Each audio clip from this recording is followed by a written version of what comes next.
les gens se sont toujours posé une question simple: pourquoi certaines communautés sont capables de produire plus et de meilleure qualité des choses de leur vie quotidienne, tandis que d'autres, malgré les efforts de leurs membres individuels, ne peuvent que rêver des succès obtenus par des économies riches. Souvent, un Bulgare parti à l'étranger se révèle beaucoup plus capable d'exercer différents métiers que les travailleurs locaux, qui ne savent généralement effectuer qu'un nombre limité d'opérations directement liées à leur fonction professionnelle, alors qu'un de nos compatriotes est capable de faire quoi que ce soit sur son lieu de travail. Par exemple, pour un homme d'Europe de l'Est est indigne d'appeler un bricoleur chez lui alors qu'il peut lui-même réparer l'installation électrique, changer le robinet qui fuit, couper du bois de chauffage, etc. Le fait que presque chacun d'entre nous en Europe de l'Est comprenne presque de tout parle-t-il du développement de ces sociétés, ou est-ce un signe d'une faiblesse et du retard? Qu'un Allemand ne connaisse pas du tout la hache, la pelle ou la clé d'eau le rend-il plus pauvre que l'omniprésent bulgare ou polonais, ukrainien, russe, qui sont des vrais bricoleurs?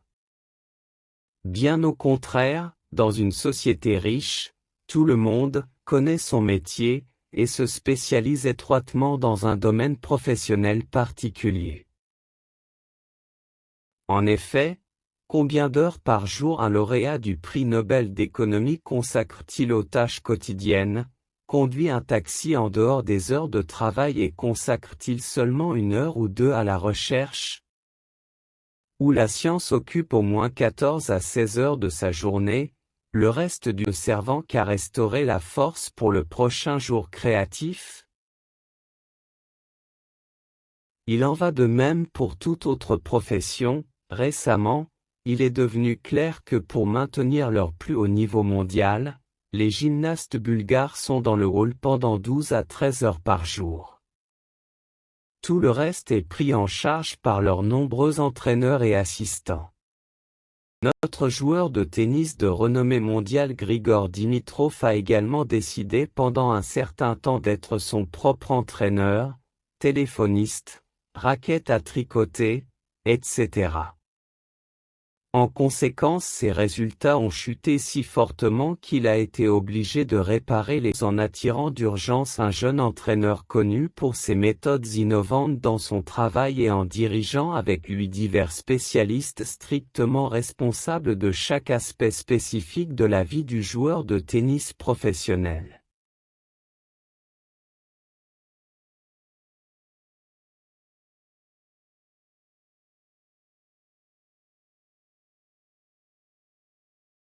La division du travail.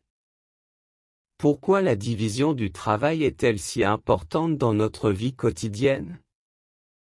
Et comment le degré de sa mise en œuvre affecte-t-il les résultats de nos efforts?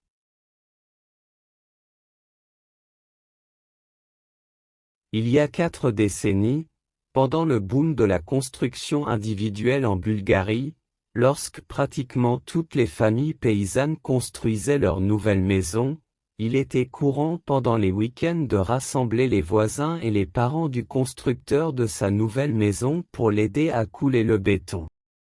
Le travail commençait à l'aube, et souvent la journée n'était pas suffisante pour finir la dalle de béton, dans la coulée de laquelle la solution était agitée à la main.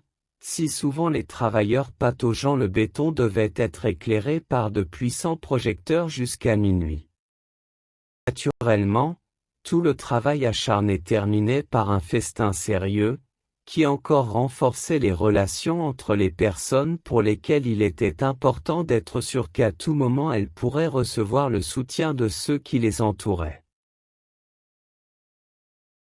Aujourd'hui, c'est beaucoup plus simple. Le matériau est commandé à la centrale à béton la plus proche, 1 ou 2 travailleurs spécialisés saisissent le tuyau de pompe et en 2 ou 3 heures, le béton frais est déjà posé.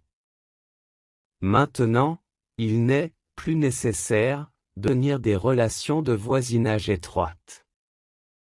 Il en arrive au point que dans les grandes villes de la même entrée, les gens ne se saluent même pas. L'individualisme remplace complètement les efforts collectifs d'une société autrefois cohésive.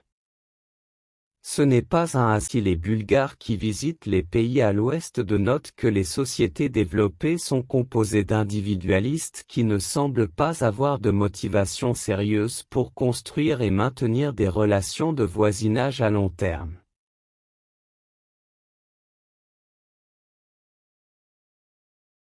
Mais en a-t-il toujours été ainsi? Était-ce à l'époque préhistorique qu'un chasseur solitaire pouvait, avec ses armes primitives, faire face à l'objet de sa chasse, qui était souvent plus dangereux et puissant que le chasseur lui-même? Dans de telles conditions, il était beaucoup plus prudent pour les gens de s'unir en grandes familles, clans et tribus, ce qui assurait la survie dans les conditions difficiles de la lutte incessante pour l'existence. Peut-être que les premiers humains, habitant de petits groupes de 5 à 10 membres, avaient également essayé de comprendre un peu de tout, aiguiser des pierres avec lesquelles creuser le sol, tricoter des clôtures à partir de branches d'arbres, couper la viande de l'animal tué par un effort joint, d'imposer certaines herbes sur les blessures des membres blessés de la tribu, etc. Peu à peu, cependant, dans la mise en œuvre des affaires communes, l'aîné commence probablement à observer un fait étrange: tout le monde de la tribu préférerait travailler sur le chaudron commun avec de la nourriture, où tout en goûtant la viande délicieuse, une personne peut accumuler une portion de sa ration quotidienne.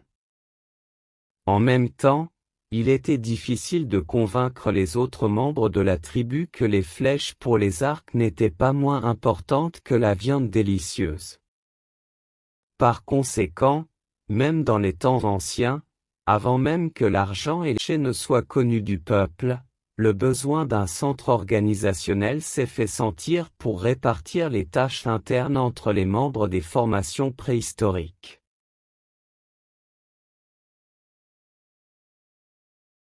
De cette façon, les diverses activités spécialisées connues aujourd'hui sous le nom de profession commencent à se différencier, et plus une organisation prend de l'ampleur, plus leur diversité est grande.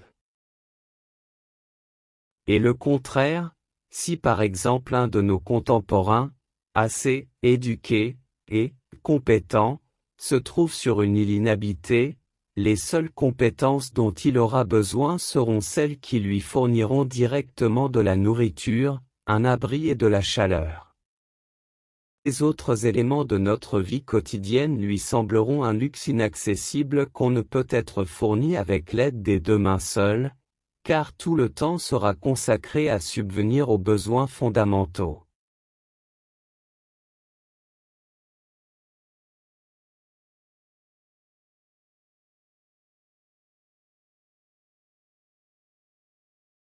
Contour de reproduction, un système économique fermé dans lequel tout ce qu'il est produit pendant une certaine période est consommé entièrement au cours de la même période. C'est-à-dire que ce Robinson moderne, le contour de reproduction le plus élémentaire, ne peut consommer que ce qu'il est capable de produire par les moyens disponibles. Et rien de plus. Alors que dans notre société développée, nous pouvons clairement affirmer que dans notre vie quotidienne, chacun de nous consomme beaucoup plus de biens matériels que nous pouvons produire par nous-mêmes. Imaginez si nous devions fabriquer nos propres ordinateurs, téléphones, maisons, voitures. Aurions-nous eu une douzaine de vies pour cela?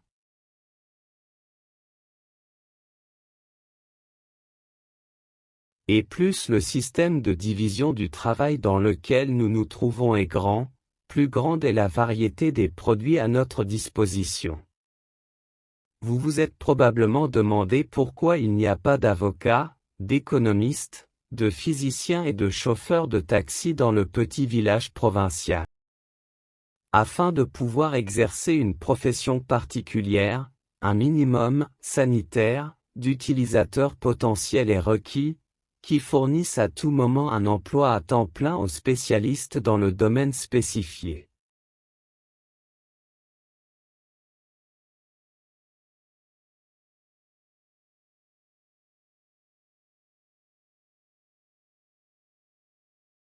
Lorsque les contours de reproduction comprenaient jusqu'à une centaine de leurs membres, même la production de charrettes n'était pas rentable du point de vue de la logique du marché, à moins que cela ne soit fixé comme une tâche par les chefs de communauté, le chef de la tribu.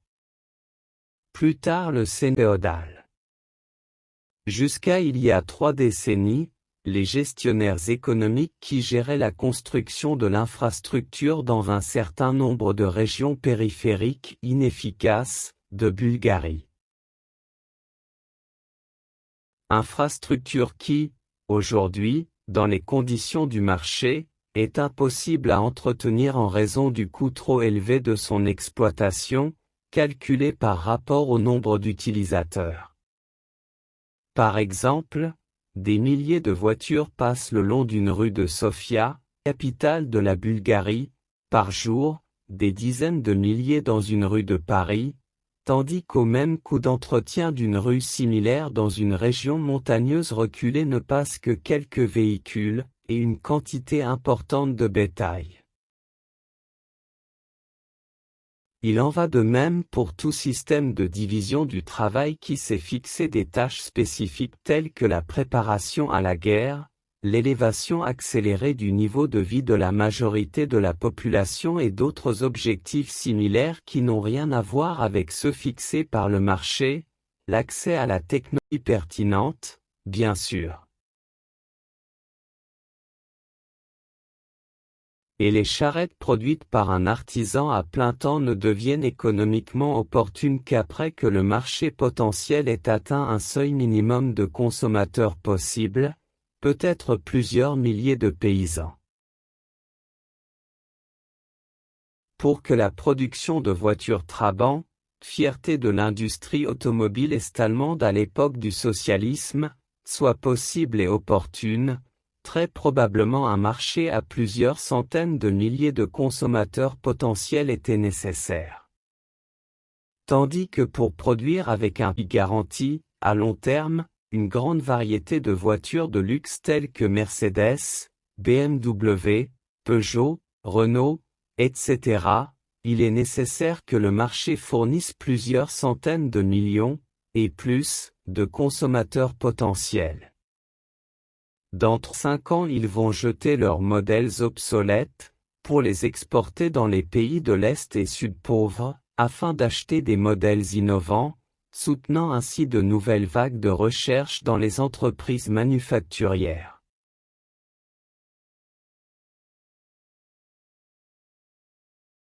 Selon cette logique, il est évident que dans un contour de reproduction ne comptant que quelques centaines de millions de membres, tous ne sont pas des consommateurs potentiels, il est impossible à fournir la diversité de produits des systèmes de division du travail supérieurs, selon cet indicateur. Les générations plus âgées en Bulgarie se souviennent encore des regards étincelants des hommes, socialistes, à son contact avec les produits impossibles à faire dans des conditions locales, tels que ceux qui étaient offerts chez Corecom à l'époque, une chaîne de magasins où les paiements étaient effectués en monnaie convertible, dollars américains, marks ouest-allemands, etc.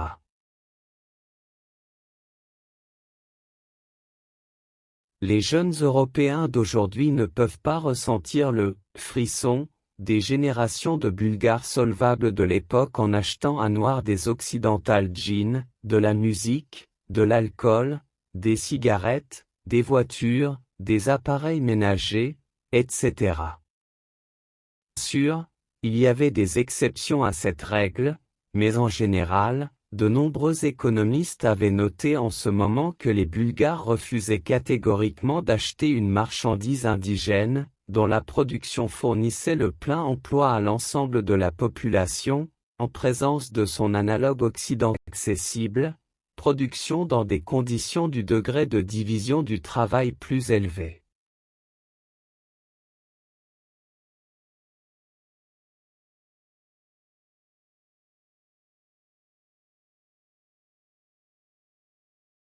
Ainsi, dans les systèmes économiques à plus grande échelle, il devient possible de produire une plus grande variété de produits qui, grâce à un degré plus élevé de division du travail appliqué, atteignent une meilleure qualité.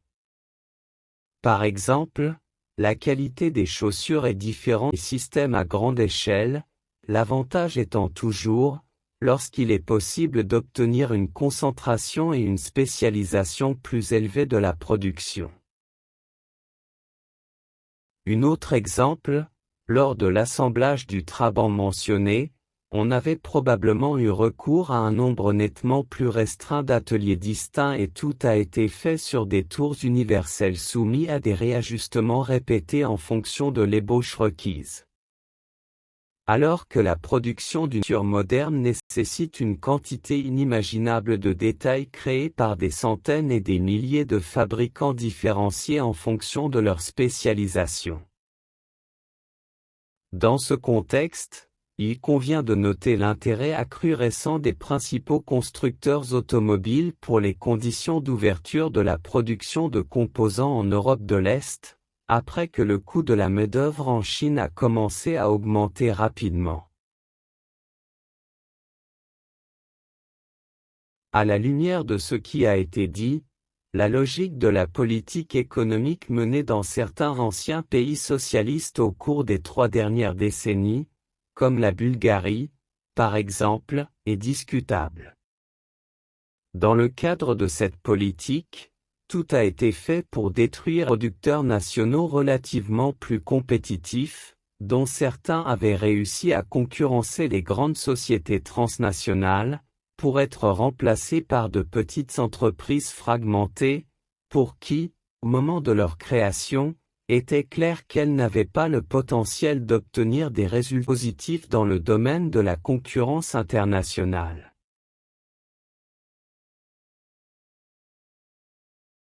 En revenant à la tribu préhistorique, nous observons comment progressivement les systèmes de division du travail augmentent, grandissent en échelle, à mesure qu'ils traversent les étapes classiques bien connues du développement de la civilisation humaine, le système esclavagiste, féodalisme, pour à l'organisation moderne de la division du travail, fermée dans les structures de l'entreprise, également connue sous le terme de capitalisme.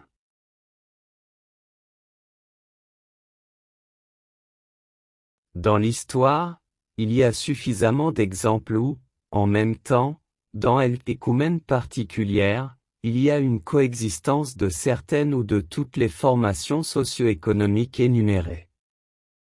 Même dans le monde moderne on peut voir des formes d'organisation tribale dans les amazoniennes. La possession d'esclaves, ou des travailleurs clandestins du tiers-monde, fuyant leurs propriétaires d'esclaves, raconte comment ils ont été détenus dans des conditions d'esclavage aux plantations. Des relations féodales, dans lesquelles des régions déprimées dans certains pays pauvres sont au pouvoir de seigneurs féodaux locaux disposant à la fois de la propriété et du sort de leurs paysans, serfs. Le capitalisme moderne a aussi ses différents visages. Dans les pays à l'économie de transition, il présente une ressemblance frappante avec les premières formes d'organisation manufacturière et artisanale de la production depuis l'aube de la révolution industrielle au XVIIIe siècle, tant que dans d'autres États et régions, il se caractérise par un degré élevé de division du travail, qui garantit des avantages compétitifs écrasants par rapport à la première catégorie des pays, avec toutes les conséquences qui en découlent.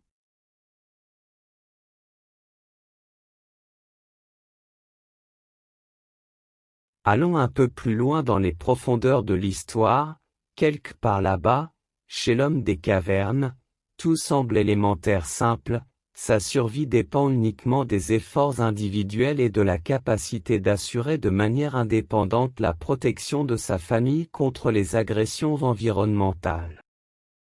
Il est lui-même une sorte de soldat universel, qui sait et peut pratiquement tout ce qui est nécessaire pour gagner les batailles avec les éléments environnants.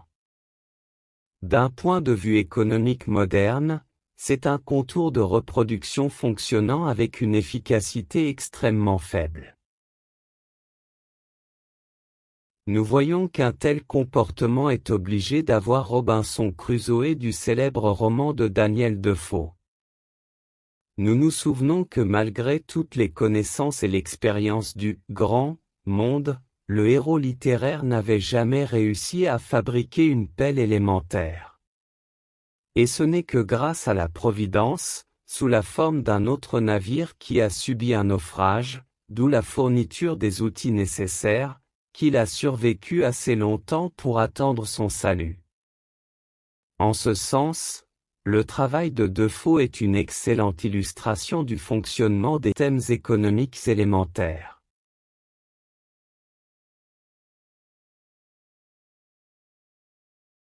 Dans le récit suit un moment où l'assistant de Robinson, Vendredi, apparaît.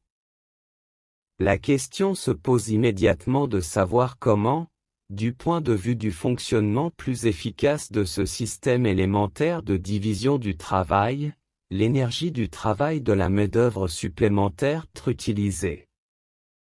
Si auparavant Robinson Crusoe consacrait sa journée à la fourniture de nourriture, culture des céréales, et d'un abri dans la proportion de 4 janvier unités de temps de travail, est-il possible pour les deux de se répartir les responsabilités, de ce que l'un soit engagé uniquement dans la production céréalière et l'autre dans l'entretien de la ferme domestique?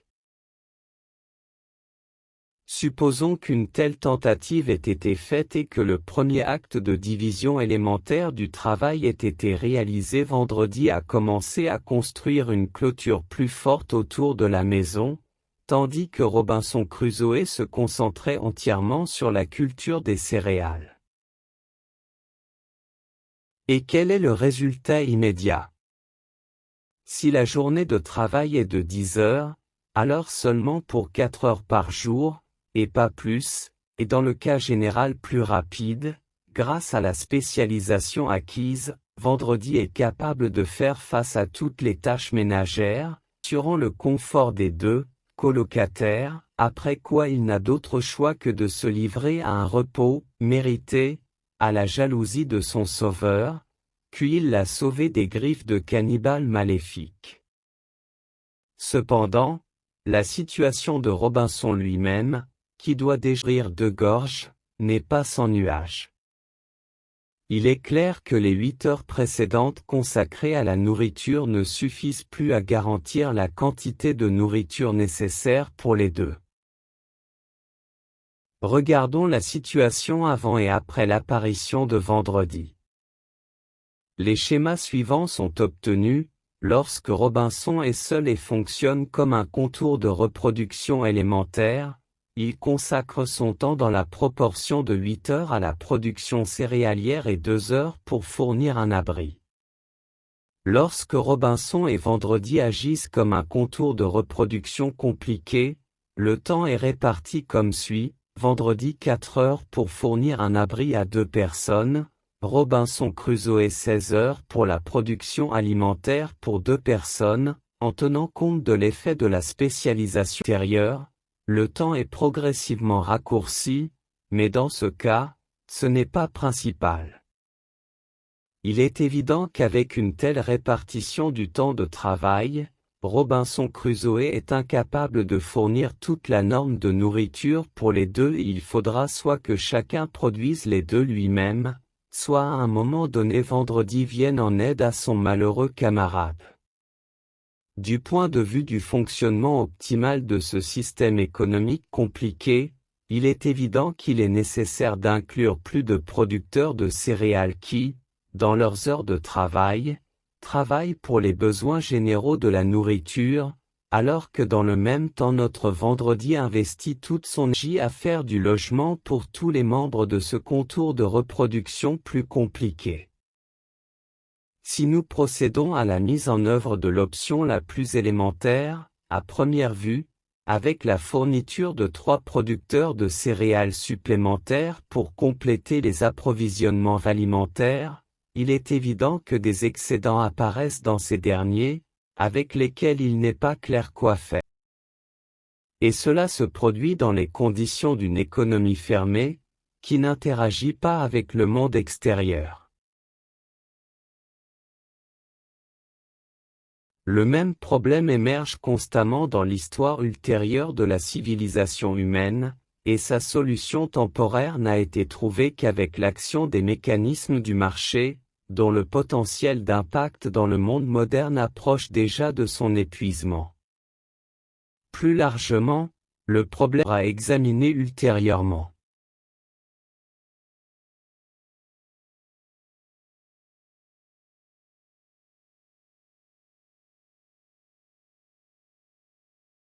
La conclusion que nous pouvons tirer de l'exemple examiné est que le fonctionnement de systèmes compliqués exige une coordination centralisée, avec l'application de méthodes de plus en plus parfaites en fonction de la complexité du système de division du travail lui-même.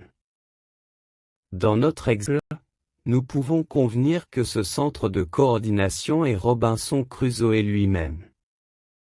Plus tard dans l'histoire de l'humanité, un tel rôle a probablement été joué par les chefs tribaux, propriétaires d'esclaves, seigneurs féodaux, les structures de planification dans l'Europe de l'Est et la Chine actuelle, la gestion dans les sociétés transnationales, dans une large mesure, les organismes mettant en œuvre la politique économique dans les pays modernes. Et dans ce processus il est difficile de détecter le fonctionnement de la main libre du marché, qui a des fonctions complètement différentes, principalement liées au fonctionnement d'un indicateur que nous allons introduire pour l'instant avec le nom de code, différence de potentiel. Nous en parlerons plus tard dans le cours. Après l'homme des cavernes vient l'organisation tribale. C'est une conséquence des aspirations des humains avec des efforts conjoints pour atteindre une plus grande prévoyance au sein de la communauté. Ce n'est que plus tard qu'il est apparu que, à la suite d'une augmentation du degré de division du travail, l'efficacité du fonctionnement de ces contours de reproduction encore relativement simples a fortement augmenté. La question sera examinée en détail par la suite. Imaginons une journée dans la vie de la tribu, à laquelle tout le monde essaie d'abord de produire tout ce qu'il y a de plus nécessaire à sa vie quotidienne. Dans une telle situation, le commandement central, le chef de tribu, doit adopter des mesures appropriées pour assurer non seulement l'alimentation quotidienne de la population, mais aussi pour préparer la tribu à d'éventuels cataclysmes tels que les guerres et les catastrophes naturelles. À cette fin, le chef de tribu décide que les activités essentielles pour la communauté seront confiées à ses membres les plus responsables arcs et flèches fabriqués strictement par une personne de confiance, forgés par une autre, etc. Bien sûr, les qualités purement physiques comptent également dans un tel choix. En général, cependant, c'est précisément l'aspiration d'activités stratégiques à mettre en œuvre par des personnes sur lesquelles on peut compter à tout moment qui jouent un rôle majeur. Peu à peu, il est devenu de plus en plus clair pour le chef qu'avec une telle approche, l'organisation du fonctionnement dans la tribu était de plus en plus fonctionnelle, et il a progressivement délégué la mise en œuvre de toutes les activités spécifiques entre les mains de personnes concrètes qui, au fil du temps, se sont de plus en plus spécialisées dans leur mise en œuvre.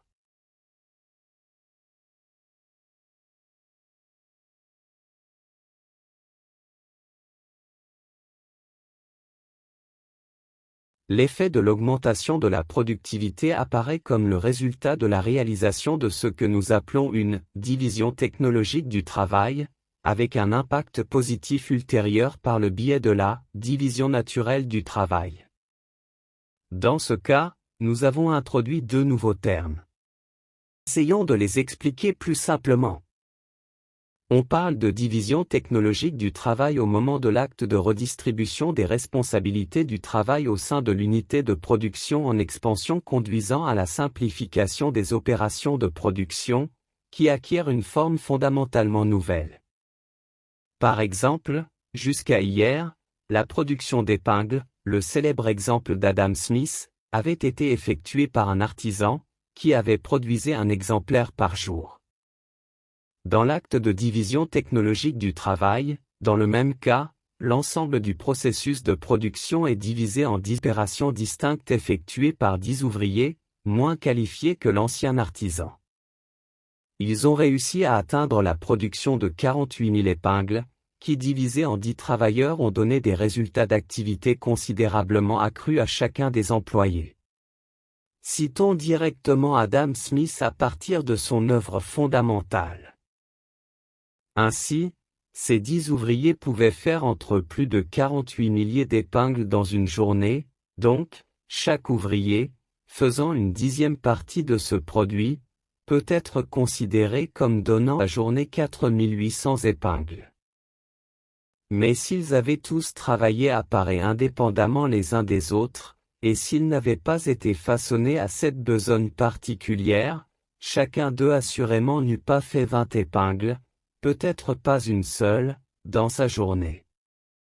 C'est-à-dire pas, à coup sûr, la 240e partie, et pas peut-être la 4800e partie de ce qu'ils sont maintenant en état de faire, en conséquence d'une division et d'une combinaison convenable de leurs différentes opérations. C'est-à-dire que nous observons l'effet d'une forte croissance de la productivité, associée à la surmonte les places étroites, goulets d'étranglement, dans le processus de production, qui n'est probablement pas passé inaperçu par les anciens chefs tribaux, compte tenu de l'augmentation significative des quantités de produits dans les différents entrepôts alimentaires et non alimentaires appartenant à la tribu. Il convient de noter que le fait de surmonter les places étroites, goulets d'étranglement, dans une partie du processus de production conduit à l'apparition d'autres places étroites, goulets d'étranglement, dans là où les chaînes technologiques émergentes. À cet égard, l'étude approfondie du problème des places étroites, goulets d'étranglement, dans le processus de production est une tâche extrêmement importante que les experts économiques doivent entreprendre le plus rapidement possible, car sa solution peut offrir de nouvelles grandes opportunités dans la recherche de moyens d'augmenter la productivité du travail assurant une croissance économique plus poussée. Une autre conséquence de l'application d'une division technologique du travail est la simplification continue des opérations effectuées séparément, alors que l'ancien artisan était obligé d'être compétent dans toutes les opérations dans le cadre du processus de production qu'il effectuait. L'ouvrier actuel dans une usine se spécialise dans l'exécution d'une gamme limitée d'activités directement liées au lieu de travail particulier. La tendance est à une simplification continue des opérations conduisant à une augmentation de la productivité du travail grâce à une concentration et une spécialisation accrues. Un facteur limitant dans ce cas est la demande limitée des consommateurs, qui, en particulier au cours de la dernière décennie, poursuit à la stagnation et à la réduction dans le monde entier.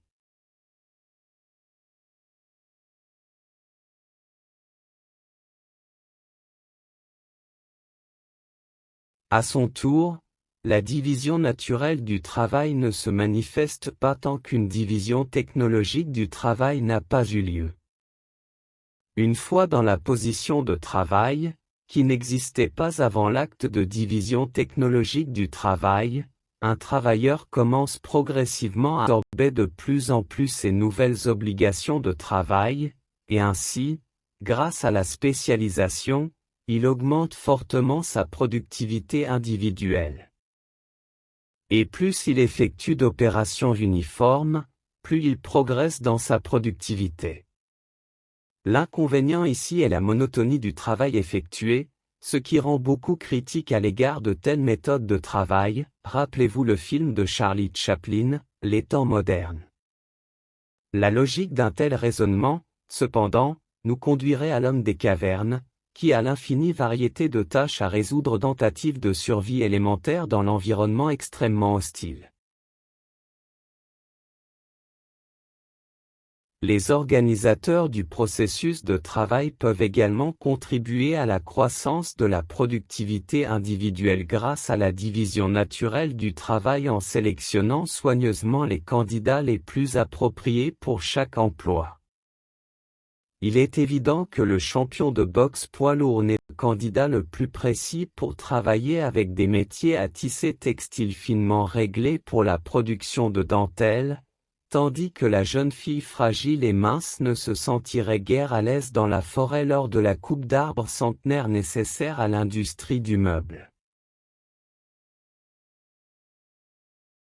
L'augmentation du degré de division du travail s'accompagne d'une croissance démographique, cycle malthusien de reproduction démographique, en particulier dans les endroits où la population commence à mener une vie sédentaire associée à la culture de sections fertiles de la terre.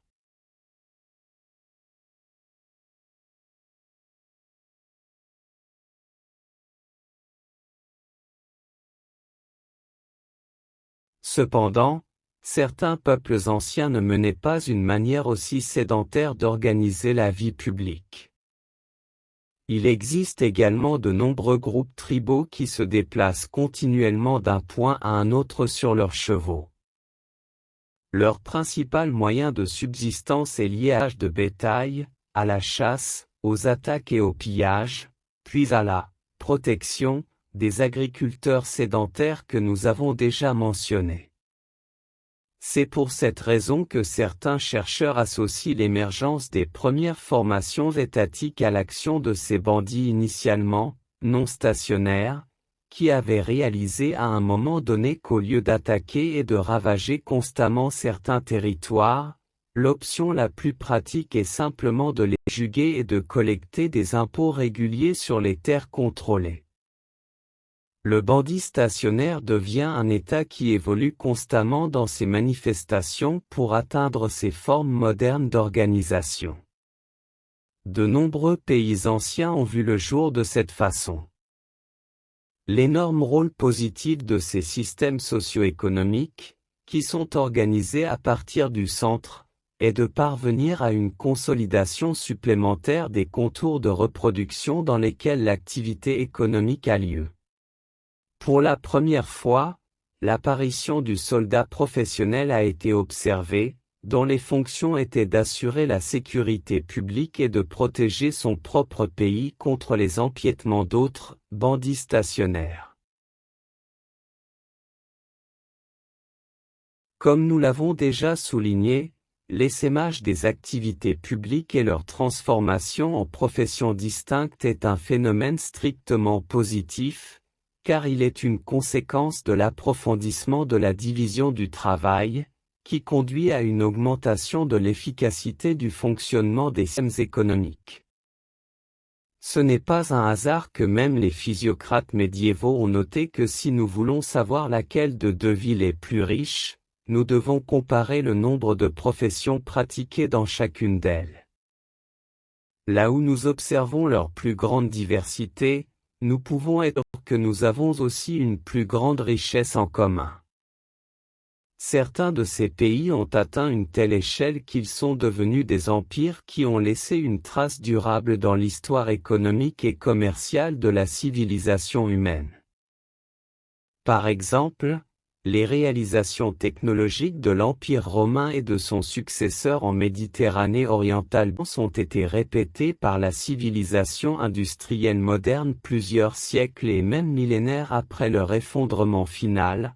L'approvisionnement public en eau et les égouts de retour qui avaient existé dans la Rome antique et Byzance n'étaient reconstruits à Londres et à Paris qu'au milieu du XIXe siècle. Pour les spécialistes, il est connu que la plupart des termes financiers modernes sont d'origine arabe. Ce n'est pas un hasard que le créateur de l'islam, Mahomet, avait été un marchand bien connu qui connaisse le fonctionnement du commerce mondial de l'époque.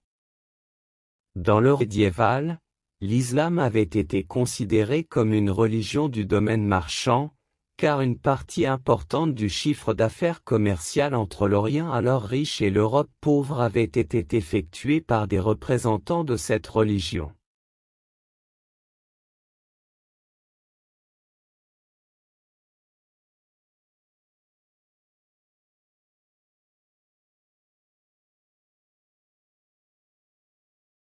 Le processus de consolidation des systèmes économiques, mentionné un peu plus haut, est réalisé à la suite de l'interaction entre les contours de reproduction caractérisés par différents degrés de division du travail, et cela signifie avec différents degrés d'efficacité de leur fonctionnement, et effectivement de leur richesse. Donnons un exemple concret illustrant cette affirmation. Nous imaginons que la Bulgarie de Kanasparu a déjà été créée et fonctionne. Ce pays a par exemple 500 000 habitants. Asparu, réussit à inclure à l'intérieur de ses frontières une petite principauté slave au nord du Danube, qui comptait 10 000 personnes. Dans ce cas, il devient immédiatement clair que l'économie du pays des Bulgares fonctionne avec beaucoup plus d'efficacité, des activités économiques plus diverses y sont développées, comprennent non seulement des œuvres purement agricoles, mais aussi divers artisanats. Après l'adoption de l'alphabet cyrillique, il y a une activité culturelle et littéraire bouillonnante. Il a déjà été mentionné qu'une armée professionnelle avait également été construite, dont le personnel passe toute sa journée à maintenir et à améliorer sa formation militaire, bien sûr, en temps de paix, mais en temps de guerre et en pratique. Il n'est pas nécessaire de mentionner que la petite principauté slave est condamnée dans ce différend entre David et Goliath et très probablement rapidement accepte soit d'entrer dans une certaine forme d'existence vassale, soit de rejoindre l'une des unités territoriales frontalières du grand État bulgare. Mais qu'en est-il des habitants de l'ancienne principauté transdanubienne? Beaucoup des agriculteurs les plus sains, les plus forts, les plus acharnés et les plus travailleurs d'hier préféreront probablement devenir soldats. Les privilèges de ces derniers ont toujours attiré beaucoup d'hommes malgré les risques inhérents à la profession. Se recycler en tant qu'artisan ou simplement trouver un emploi plus lucratif, avec la possibilité de développement de carrière, lié à la réception de l'argent, l'agriculture primitive dans leur principauté précédente avait été clairement naturelle. Une grande partie des terres agricoles est devenue la propriété des commandants de l'armée victorieuse, qui, par l'intermédiaire de leurs représentants, ont introduit des formes innovantes d'organisation du travail dans les parcelles consolidées. Cela augmente non seulement l'efficacité de l'activité, mais conduit également à la ruine des nombreux petits propriétaires qui avaient cultivé jusque maintenant la terre avec leurs moyens de production primitifs. En conséquence, une main-d'œuvre libre supplémentaire émerge, qui est progressivement absorbée, grand système économique, au sein duquel le petit contour de reproduction est joint. Le destin de la Bulgarie moderne peut-il être décrit de la même manière lorsque nous parlons de son interaction avec le monde développé? L'histoire de l'interaction entre les systèmes économiques appliquant différents degrés de division du travail est similaire dans tous les cas considérés, avec pour résultat toujours la désintégration du contour de reproduction le plus pauvre avec l'entrée ultérieure dans les structures économiques plus riches. Les ressources de travail excédentaires du système productif inférieur de division du travail sont réorientées vers le système productif supérieur. La population résiduelle de la périphérie se spécialise dans les industries nécessitant relativement plus de travail physique direct que les développées au cœur du système. Schématiquement, l'interaction entre les riches et les pauvres contours de reproduction peut être représentée comme suit. Le cercle des lignes de plus dense démontre le fonctionnement du contour de reproduction, qui applique un degré plus élevé de la division du travail, le contour plus riche. Dans le système plus développé de division du travail, des différences sont également observées, ce qui reflète dans la plus grande densité du réseau dans les sections différentes de ce contour. Dans le cercle droit, les relations d'interaction dans le contour plus pauvre sont moins intenses que celles du cercle gauche. L'effet présenté se produit dans l'exemple précédent. De la description ci-dessus, la question se pose, et qu'est-ce que cela signifie pour une production d'avoir des coûts relativement plus élevés de travail physique direct pour la création d'une unité de production finale? Par exemple, la production de céréales nécessite toujours plus de main-d'œuvre physique que la production de lasers optiques.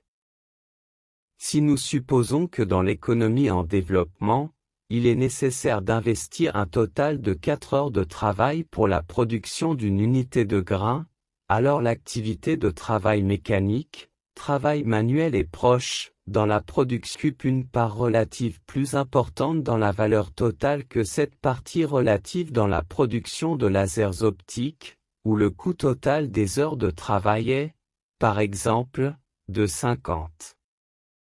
Cependant, il existe une autre distinction, dans le système économique plus développé, les coûts directs de main-d'œuvre par unité de lasers optiques produits ont une part relative inférieure au même type de coûts engagés pour produire le même produit dans le système de division du travail plus pauvre. Et plus le produit est high-tech, plus cette différence est grande. Regardons un exemple concret illustrant notre raisonnement. Nous considérons la production dans le pays développé et pays en développement de plusieurs catégories de produits, grains, articles domestiques, réfrigérateurs, lasers optiques et voitures. Nous présentons les coûts en heures pour leur production dans l'une et l'autre économie. Dans la colonne de droite, nous donnons le ratio de la productivité.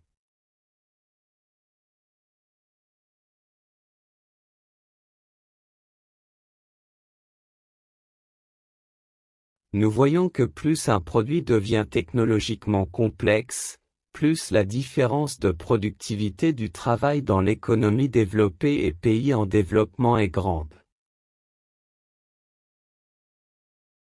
Par exemple, dans la production de grains, cette différence est de 4 fois, des articles domestiques, 5 fois, des réfrigérateurs, 6,6 fois, des lasers optiques, 10 fois, pour arriver à la production de voitures, ce qui dans le pays en développe impossible à réaliser.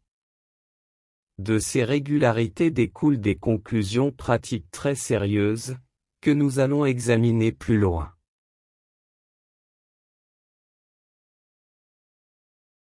D'après les données présentées dans le tableau, il est clair que si, par exemple, le pays pauvre souhaite développer une production céréalière compétitive, le coût de la main-d'œuvre sur son territoire devrait être estimé 4 fois inférieur à celui du pays développé. Que signifie exactement cette déclaration?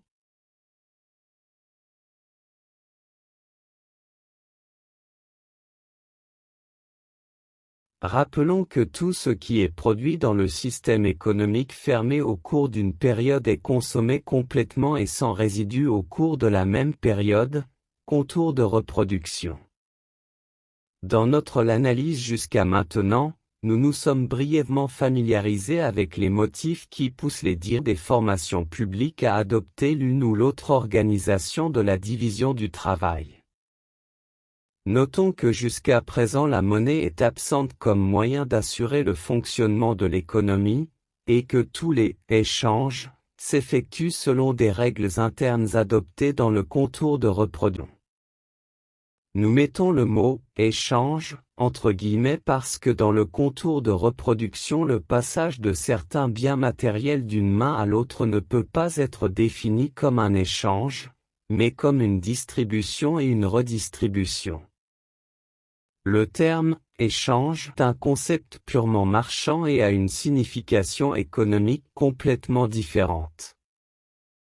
De même, on ne pouvait pas parler d'échange de marché dans les pays d'Europe de l'Est avec une planification d'État jusqu'aux années 1980, car la propriété des moyens de production était commune, appartenant à l'État, gérée par un seul centre, et les proportions dans les prix des prix individuels étaient déterminées par des critères qui se situaient en dehors des mécanismes du marché.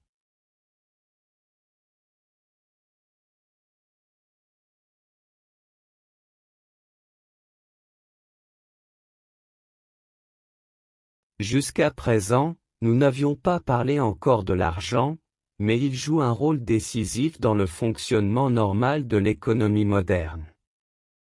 Supposons que dans le système développé de division du travail, la monnaie officielle soit l'euro, et dans le système en développement le lève bulgare. Si une heure de travail dans l'économie développée est estimée à 1 euro, respectivement à un lève dans l'économie en développement, alors 1 euro est dépensé pour la production d'une unité de grain dans l'économie développée, et pour la production d'une unité de grain dans le développement, 4 lèves. En d'autres termes, si le producteur bulgare, vendant sa production sur les marchés nationaux ou étrangers, veut couvrir au moins les fonds investis dans la culture du grain, il doit recevoir un minimum de 4 lèves lors de sa vente. Qu'est-ce que cela signifie en ce qui concerne le commerce international? Que le rapport d'échange entre l'euro et le lève devrait être de 1 à 4, c'est-à-dire qu'un euro devrait être échangé contre 4 lèves. Pour d'autres produits, la situation est similaire. Si la Bulgarie souhaite par exemple développer une production compétitive de réfrigérateurs, elle a besoin d'un rapport entre la monnaie nationale et l'euro de -6 lèves pour 1 euro. Avec un niveau bulgare plus fort, il est impossible d'envisager même d'organiser le cycle technologique complet pour la production de ce produit. De toute évidence, à court terme, une forte augmentation de la productivité du travail n'est pas possible, ce qui garantit à un pays une spécialisation dans la production de certains produits, où la différence relative de productivité du travail par rapport aux économies développées est comparativement la plus faible. Actuellement, pour la Bulgarie, par exemple, ces secteurs sont la production céréalière. Notre pays figure déjà parmi les 10 premiers exportateurs mondiaux de céréales, et le tourisme, la priorité est accordée aux sous-secteurs qui ont besoin de l'application de technologies touristiques de pointe, par exemple, le tourisme d'alcool. Dans le cas d'une décision au niveau politique pour le développement de secteurs plus high-tech, la première étape consiste à ajuster le rapport entre le taux de change de la monnaie d'État et les monnaies dites convertibles. Une telle décision a aussi ses graves inconvénients.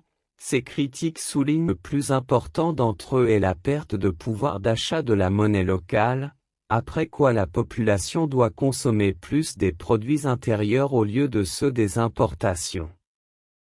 Cependant, il ne faut pas oublier les avantages d'une telle mesure, principalement liés au fait que les gens ont la possibilité d'un emploi dans le pays de naissance, et pour beaucoup d'eux, cela est très important pour l'alternative de l'émigration.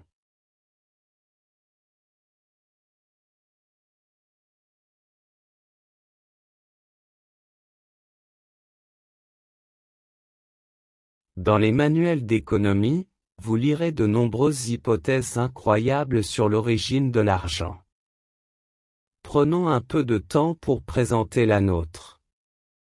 L'argent est connu depuis l'Antiquité. Pour diverses raisons, à l'aube de son développement, l'humanité a choisi d'utiliser les métaux précieux comme monnaie d'échange pour servir de médiateur. Nous sommes tous bien conscients de l'histoire impressionnante des grands et puissants empires, mais c'est un fait peu commenté que leur puissance est en grande partie due à leur accès facile et bon marché aux sources d'argent.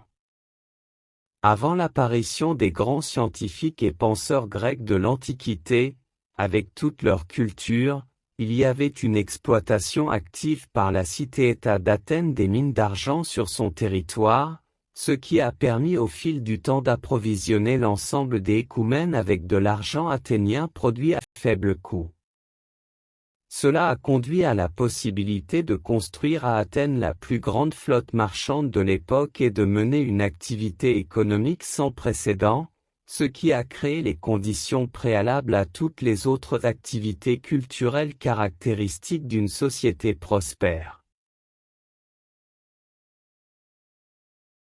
Dans une large mesure, les grandes découvertes géographiques et l'invasion, associées d'énormes quantités d'or, à cette époque, ils jouaient le rôle de l'argent, ont conduit à la révolution industrielle ultérieure en Europe occidentale, qui a transformé la périphérie mondiale de l'époque en des centres de la civilisation industrielle moderne.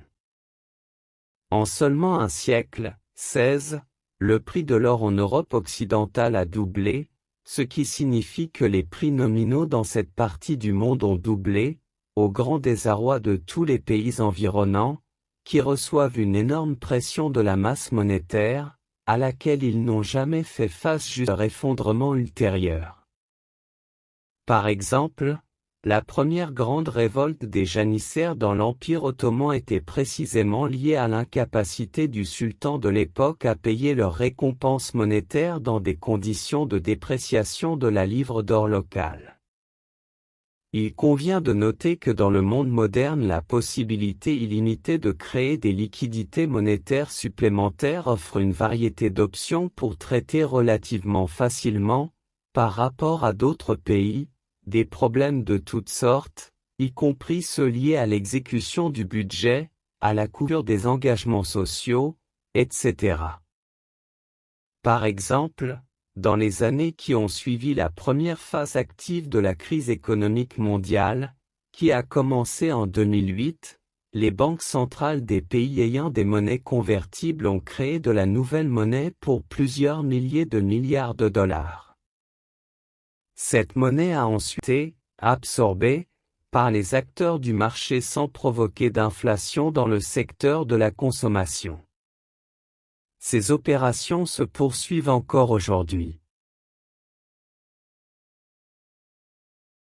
Souvenons-nous aussi d'un financier qui, malgré son nom controversé sous lequel il reste dans l'histoire, avait beaucoup fait pour le développement du système financier français, et donc pour l'essor sans précédent de l'économie française.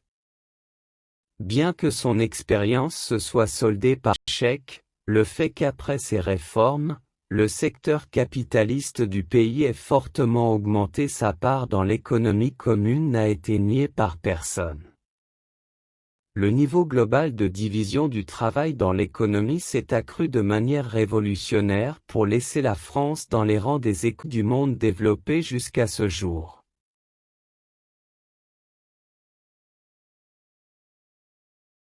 Revenons à la ligne de réflexion historique et imaginons l'ancien dirigeant et son armée professionnelle, dont la composition est déjà entièrement axée sur la mise en œuvre des tâches liées à la sécurité générale dans le pays concerné, collecte des impôts, répression des troubles internes, protection contre les attaques des armées étrangères.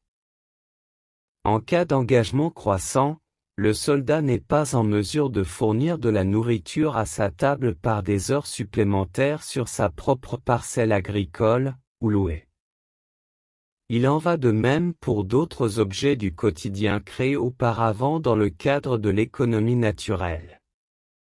C'est-à-dire que le souverain doit organiser un entrepôt à partir duquel, contre un reçu correspondant, fournir périodiquement les produits alimentaires de base à ses soldats. Pour simplifier l'exposition, supposons que ces produits sont du pain et du vin. Ça signifie que chaque jour, le soldat doit se rendre à l'entrepôt et recevoir sa ration pour le reçu. Il est évident que le système des reçus n'est pas le plus adapté, car ils sont sujets à une contrefaçon facile.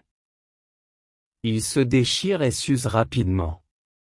Le meilleur matériau dans ce cas s'avère être les métaux précieux, qui contiennent une valeur élevée par unité de poids, s'usent lentement et sont difficiles à contrefaire.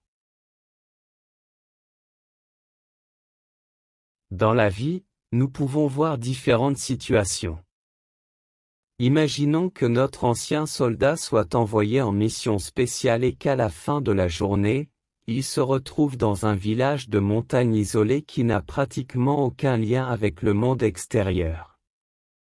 Si, à la pièce de monnaie à la main et après la réduction correspondante du prix, le soldat s'arrange pour qu'un paysan lui vende au moins du pain et du vin, alors celui-ci a exactement cette pièce d'or, avec laquelle, par la suite, lors de la visite de la ville fortifiée, il peut recevoir la quantité de l'entrepôt, bien sûr, ainsi que le profit réalisé de l'accord avec le soldat.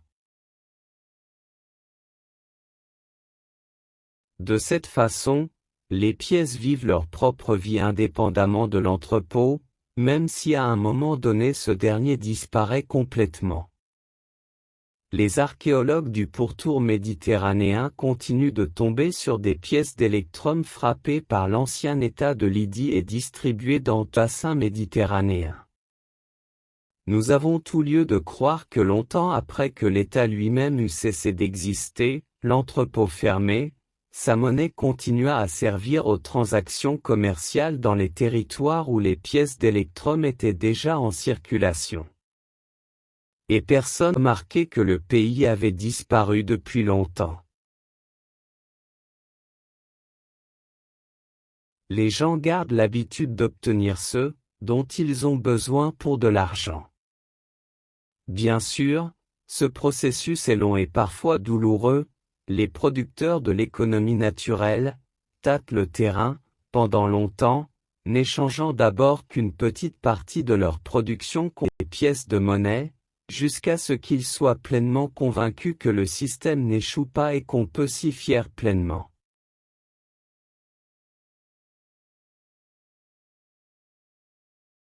Maintenant que nous avons de l'argent en circulation, nous pouvons passer à l'examen de l'interaction entre deux économies appliquant des degrés différents à la division du travail, économie développée et économie en développement. Il existe plusieurs modèles d'interaction entre les pays riches et les pays pauvres au monde. Tout d'abord, cependant, clarifions les motivations des deux parties dans la recherche d'une coopération mutuelle. Les économies développées ont besoin de nouveaux marchés pour la réalisation de la production croissante qu'elles produisent, sans laquelle l'innovation est impossible. Grâce à elle, le degré de division du travail augmente. Pour illustrer ce processus, prenons l'exemple suivant. Imaginons que nous ayons un artisan qui est engagé dans la couture de chaussures. Pendant un mois, il en fabrique 5 paires, réalisées après une précommande de ses concitoyens d'une petite ville de campagne. Par une belle journée, cependant, la situation changea, car dans les environs de la ville, il fut décidé de construire une caserne, qui abritait environ 1000 soldats avec leur commandant. Après le premier exercice intensif, il s'avère qu'environ 5 paires de chaussures ont besoin d'une réparation sérieuse, ce qui équivaut à une production complète d'une nouvelle paire. Et toute la commande est donnée à notre artisan cordonnier, qui, bien qu'il connaisse ses capacités, 5 paires par mois, décide de se lancer dans l'aventure. Voyons quelle est la situation du cordonnier lui-même, tout en vivant la vie paisible de ne servir que ses concitoyens. Supposons que son processus de production pour la fabrication d'une paire de chaussures se compose de 10 opérations distinctes de complexité différente, chacune d'entre elles lui prenant 1 heure de travail, et puisque sur le marché 1 heure de travail dans l'opération la plus complexe est estimée à 10 €, alors dans son imagination la valeur totale d'une paire de chaussures est égale à 100 €. Schématiquement, on peut représenter le processus technologique de l'artisan de la manière suivante.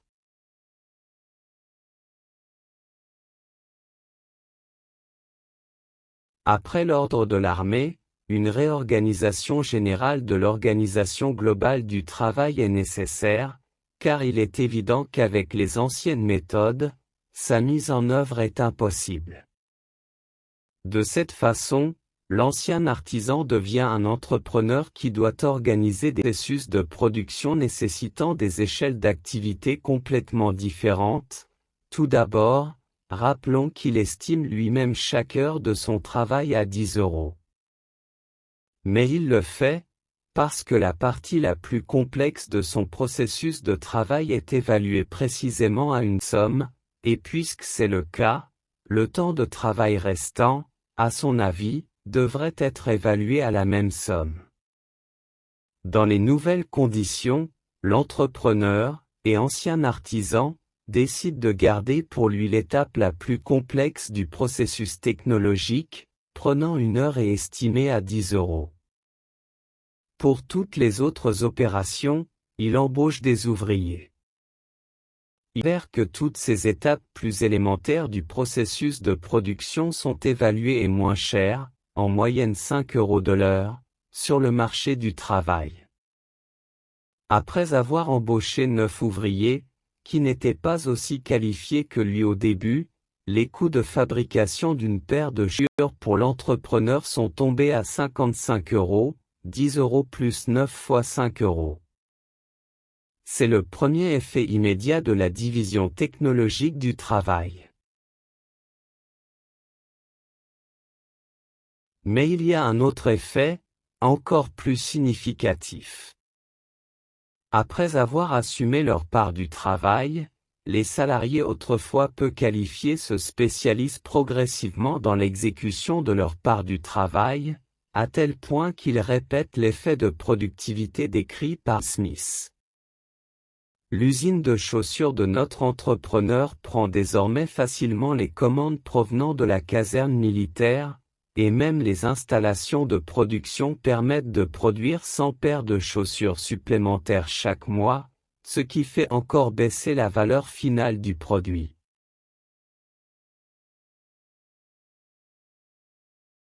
Cependant, un problème sérieux se pose: que faire de ces 100 paires de chaussures supplémentaires?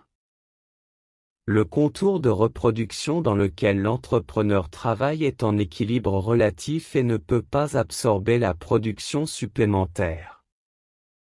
Ce n'est pas une coïncidence que jusqu'à présent, seule une quantité a été produite pour les besoins spécifiques des membres de la communauté fermée. Cette considération a longtemps imposé ses limites dans l'Europe médiévale par l'application de ce que l'on appelle l'organisation de la production en atelier, avant l'arrivée des temps turbules de la révolution industrielle.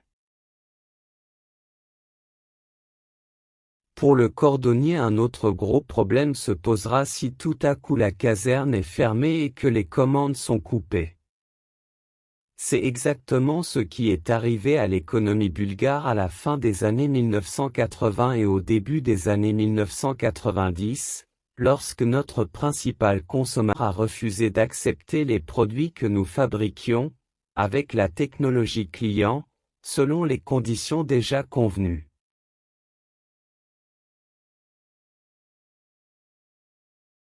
Et nous revenons ici à l'intérêt qu'ont les économies développées à interagir avec les pays les plus pauvres et avec leurs habitants, qui n'ont pas encore touché au charme de la civilisation, que nous avons évoqué plus haut. D'autre part, l'ouverture de l'accès à la grande variété de produits manufacturés des pays développés conduit également les plus pauvres à rechercher activement une interaction commerciale. Une précision importante s'impose ici. Bien que le pays lui-même soit pauvre, il existe des groupes de consommateurs potentiels plus riches qui sont à tout moment prêts à acheter les produits de luxe fabriqués dans le système de division du travail plus développé. Soit passant, la corruption dans les pays pauvres, avec la différenciation foncière qu'elle entraîne, donne une puissante impulsion à ce processus d'interaction commerciale. Pour le processus d'une telle interaction, il est beaucoup plus rentable de concentrer les fonds dans une seule main plutôt que de les disser en petites quantités entre de nombreux petits consommateurs. Par exemple, une personne qui a économisé 1 million d'euros de la corruption est un concurrent trop sérieux pour divers produits de luxe offerts sur les marchés développés, alors que si ces fonds sont distribués entre 1000 personnes et 1000 euros pour chacune, ils seront très probablement dépensés des produits relativement bon marché fabriqués dans l'économie pauvre. Après avoir précisé l'intérêt mutuel de l'interaction entre pays développés et pays en voie de développement, procédons à une classification des formes de cette interaction.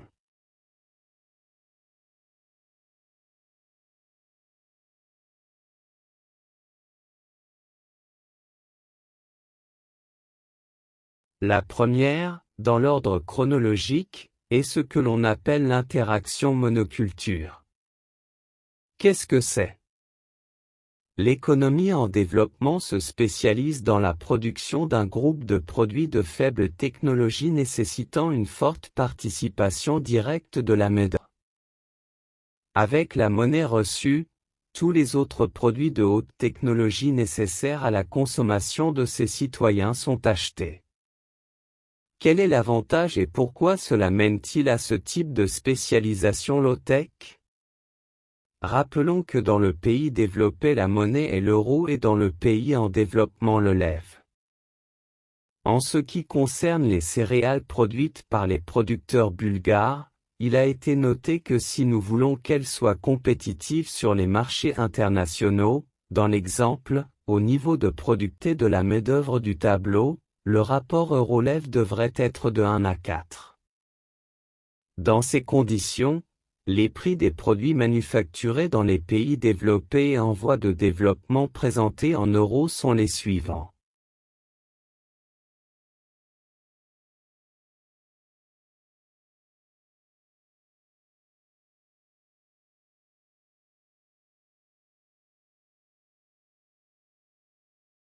Le tableau démontre que pour tous les produits, à l'exception du grain, il existe une différence de potentiel, différence de prix, entre les différents pays, ce qui donne lieu à une interaction commerciale selon le schéma indicatif suivant. Un négociant achète 100 unités de grain dans le pays en développement pour 400 lèves, qu'il vend dans le pays développé pour 100 euros. Avec les 100 euros reçus, il achète 50 unités d'articles domestiques, qu'il vend dans le pays en développement pour 500 lèves. Le résultat net positif de ces transactions s'élève à 100 lèves, 25 euros.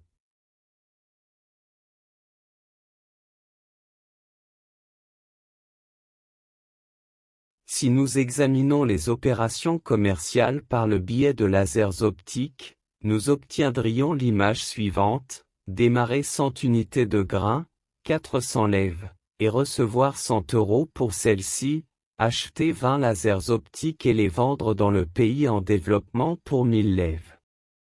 Résultat purement positif de l'opération de négoce: 600 lèves, 150 euros.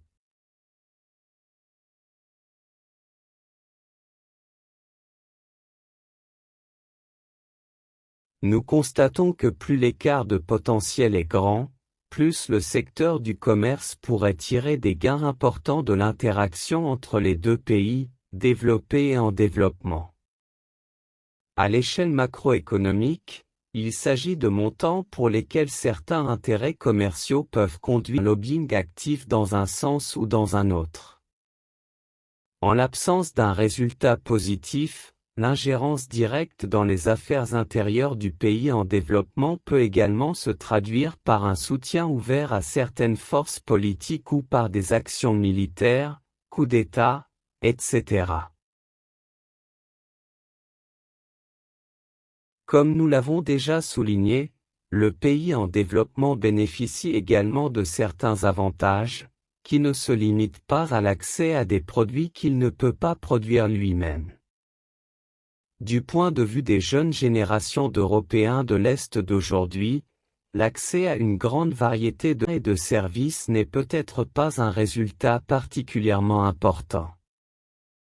Mais l'expérience des générations précédentes montre que dans certaines conditions et en présence d'une transformation idéologique appropriée, l'acquisition de ces positions de produits devient particulièrement importante pour des pans entiers de la population du pays en développement. Voyons de quoi nous parlons en analysant la structure de la production et de la consommation dans le pays développé et en développement avant le début de l'interaction et après sa réalisation. Nous supposons que le temps de travail total du fonds dans l'une et l'autre économie avant l'interaction est de 1000 heures, réparti comme suit.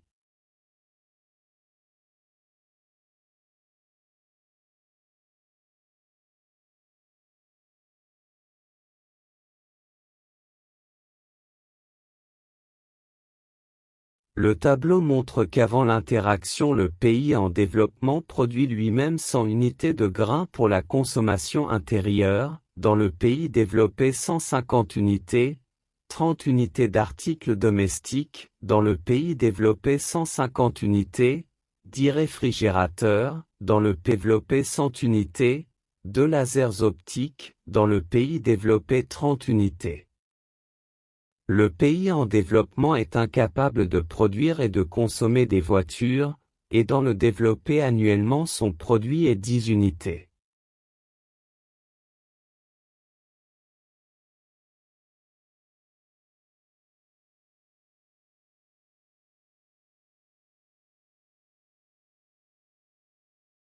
Supposons que le pays en développement décide de se spécialiser uniquement dans la culture de grains, avec des excédents qui commencent à être exportés vers le pays développé. Dans ce cas, quand serait-il après l'interaction commerciale?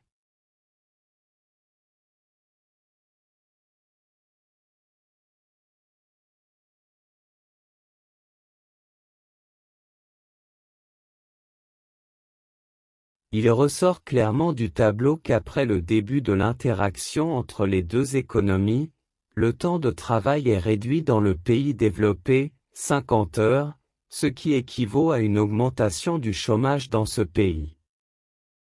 En outre, des déficits apparaissent dans les échanges avec le pays en développement, exportation à 30 fois 2 plus 10 fois 3 plus 2 fois 5 égale 100 € et importation à 150 €. L'histoire nous donne de nombreux exemples dans ce sens. Par exemple, tout au long de son ascension, l'Empire brique a connu des déficits commerciaux, l'étalon or amplifiant encore cette tendance. Les États-Unis modernes les enregistrent également constamment. Les déficits commerciaux et le chômage chronique de la Bulgarie s'expliquent aussi dans une certaine mesure par les régularités décrites, auquel cas notre pays joue le rôle de pays développé vis-à-vis de ses supplétifs qui lui fournissent des matières premières et des biens de consommation, Chine, Turquie, etc. Le renforcement du lев bulgare, caisse d'émission, amplifie encore cette tendance. Nous pouvons parler ici d'une sorte d'aspect statique de l'interaction entre les économies développées et les économies en développement. L'aspect dynamique de l'interaction est illustré plus haut dans ce chapitre par l'exemple de l'interaction entre la principauté slave et l'État d'Asparuh. D'après les deux exemples, il est évident qu'un système de division du travail interagit simultanément avec des systèmes environnants plus développés et moins développés, ce qui s'exprime par l'action d'un effet final total, y compris des tendances opposées.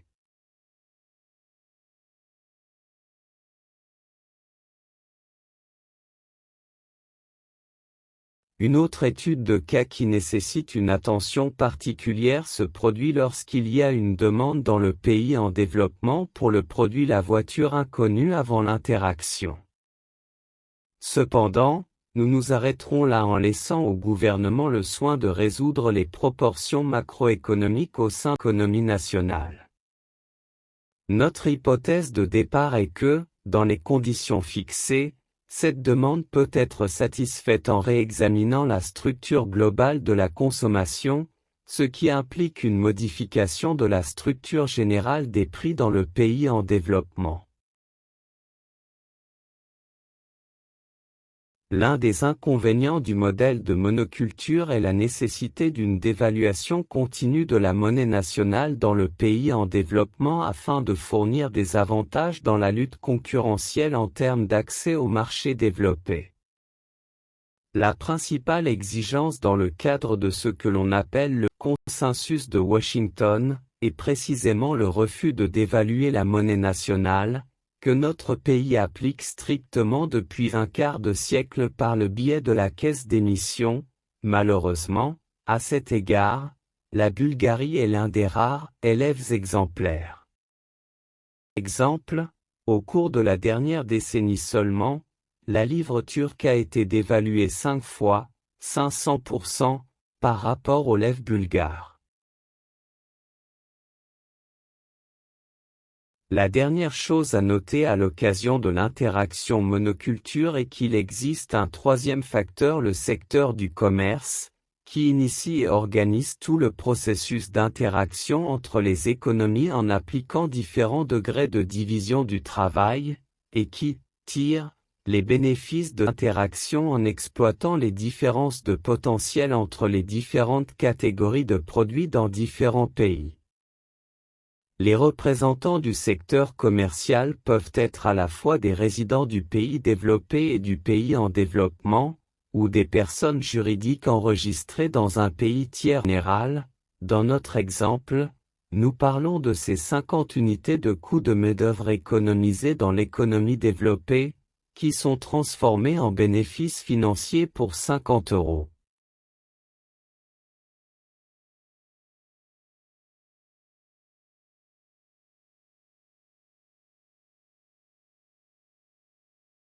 À partir de l'exemple de l'interaction monoculture, il devient clair que, tôt ou tard, les représentants du secteur commercial naîtront l'idée, géniale, qu'ils peuvent utiliser la main-d'œuvre bon marché dans les économies émergentes pour investir dans des industries de haute technologie en transférant des pays développés. C'est ce qu'on appelle l'interaction d'investissement. Les exemples les plus caractéristiques d'une telle interaction sont actuellement la Chine et les pays d'Asie du Sud-Est, y compris auparavant la Corée du Sud et Taïwan, et même avant eux le Japon et l'Allemagne. Dans ce cas, toute la production, ainsi que l'organisation liée pour la division du travail, est transférée de l'économie développée à l'économie en développement, de sorte que les profits du secteur commercial, financier, augmentent plusieurs fois par rapport à la situation dans l'interaction monoculture. Les fonctions de gestion et de développement sont laissées aux pays développés, ce qui contribue à un contrôle plus efficace de la fabrication exportée vers les pays en développement. Quels sont les avantages pour le secteur financier? Rappelons que jusqu'à l'interaction, une unité de lasers optiques est produite en 5 heures, c'est-à-dire que 5 € ont été dépensés pour la production d'une seule pièce. Dans le même temps, une heure de travail dans le pays en développement est estimée à un lev, soit 25 centimes d'euros, 0,25 €. C'est-à-dire que si le processus technologique, l'organisation de la division du travail, est transférée à ce dernier, alors la production de lasers optiques devient 4 fois moins chère.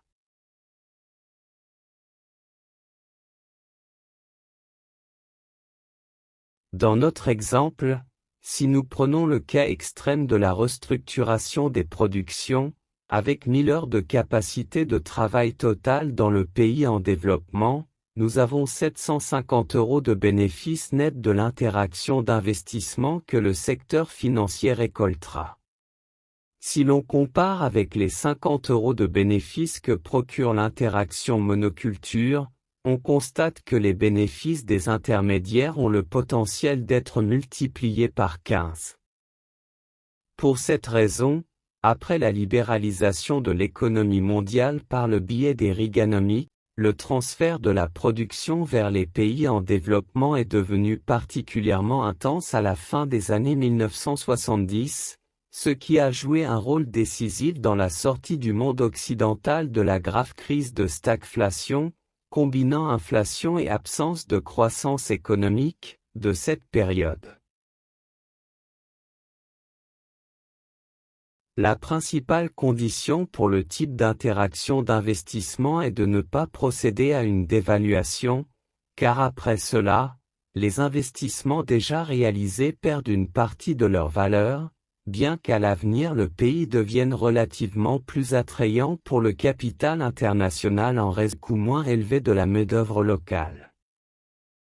Le principal inconvénient du point de vue des intérêts des différents pays impliqués dans une telle interaction est qu'à un moment donné, il y a ce que l'on appelle la crise du revenu intermédiaire, lorsque le pays devient trop riche pour être un sujet d'intérêt de la part du secteur financier. Actuellement, des processus similaires sont en cours en ce qui concerne la Chine, où ces dernières années, le coût de la main-d'œuvre est devenu trop élevé pour intéresser les investissements venant de l'étranger. De plus, il y a une fuite des capitaux et ils restent, principalement dans les pays les plus pauvres d'Asie du Sud-Est et d'Inde. Auparavant, les mêmes phénomènes avaient été observés avec le Japon, où depuis la fin des années 1980 on observe des tendances déflationnistes depuis plusieurs décennies, malgré les efforts continus des autorités économiques pour inverser la tendance dans la direction opposée. Du point de vue des intérêts des pays en développement, aucun des deux types d'interaction ne pourrait résoudre les tâches sociopolitiques de la société locale à long terme, car la principale exigence fixée dans l'interaction monoculture et l'interaction d'investissement est la disponibilité d'une main-d'œuvre marché. Cela condamne les pays pauvres à toujours rattraper les pays développés, sans aucune perspective que ce rattrapage se produise un jour.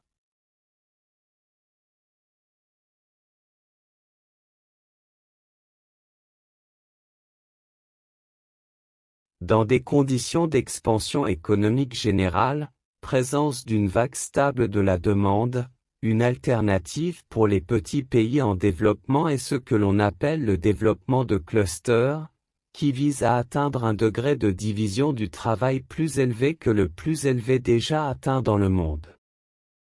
Un tel projet de succès temporaire, jusqu'à épuisement de la vague de demande, a été mis en œuvre par la Finlande qui, jusqu'au début de la crise économique mondiale, développait activement la production de communications mobiles. Un autre exemple réussi est celui du Danemark qui, sur la base de son élevage, a créé un cluster rentable offrant des produits de haute technologie dans le secteur.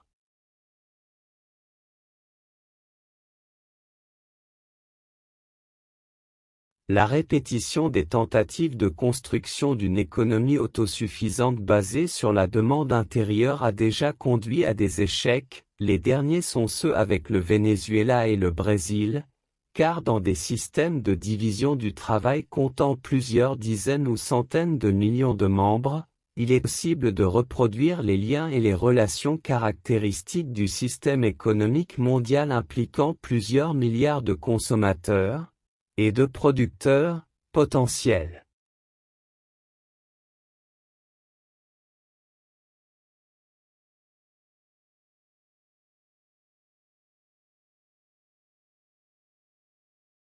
Après la victoire de la révolution industrielle, un total de 5 projets de zones technologiques indépendantes ont été mis en œuvre dans le monde à différentes époques, certains d'entre eux ont ensuite cessé d'exister. Le premier d'entre eux est celui de l'Empire britannique, suit la technologique allemande après l'unification des différents territoires allemands dans la seconde moitié du XIXe siècle, la zone technologique américaine après la guerre civile dans le pays, la zone technologique japonaise et la zone technologique soviétique après la révolution d'octobre et la guerre civile, dont il y a quelques remarques dans la diapositive suivante. Le dernier projet de rattrapage réussi a été celui de l'URSS, qui, cependant, a sérieusement halté dans les années 1980 et a ensuite subi un effondrement économique, principalement en raison du retrait progressif de son orbite de la Chine à partir des années 1960 avec la soi-disant révolution culturelle, et l'inclusion de cette dernière dans le système de division du travail centré sur les États-Unis. La décision de la Chine de rompre ses relations avec l'Union soviétique a été largement dictée par des désaccords idéologiques son voisin du Nord sur le traitement différent du rôle de Staline dans le développement de l'URSS, ainsi que du mouvement communiste mondial. La révolution culturelle, elle-même est une campagne visant à purger le Parti communiste chinois de ses éléments pro-soviétiques et à placer son idéologie dans des positions fondamentalement nouvelles.